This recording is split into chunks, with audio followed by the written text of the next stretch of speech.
Araw nga ng Sabado ngayon at araw din ng check-up ng batang maligalig. Araw nga at nandito na kami sa may clinic ng kanyang doktora.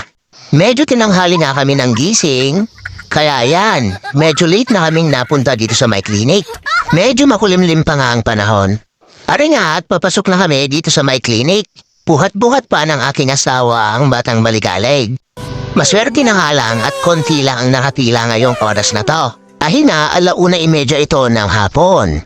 Medyo matagal-tagal na ang hindi nadalaw si PV dito kasi pagkatapos ng makapon, doon pa lang ulit siya babalik dito sa my clinic.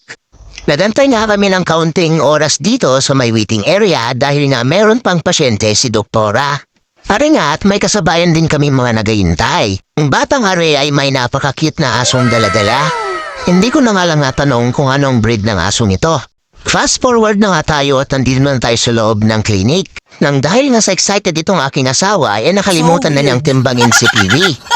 Kaya sabi ni Doktora, i-check muna namin kung ilan yung timbang at yan, 4.05 kilos. Tilang saglit na lang, dumating na rin tong si Ate Annabel. Siya pala yung nagmamay-ari ng nanay ni PV. So matapos nga siya ni-check ni Doktora, nagpe-prepare na siya para doon sa gamot ni PV. Bali pang deworming nga ang ibibigay ngayon sa batang maligalig. Ang biling ko nga sa aking asawa siya ay magkawak sa batang maligalig na are. Kasi nga napaka-nervyos kong tao. Takot ako makakita ng karayom lalo na sa batang maligalig na are. Mabilisan nga lang din naman ang pagpapainom sa gamot na ibibigay dito sa batang maligalig.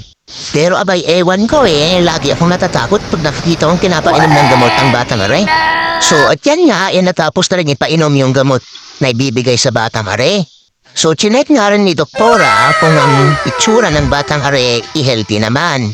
At sabi naman niya awa ng Diyos, healthy naman yung batang maligalig. At tuwang-tuwa nga din daw siya dahil nakita niya ay sobrang puti ng batang ito. So dahil nga lang deworming naman ito, every other month na lang siya dinediworm.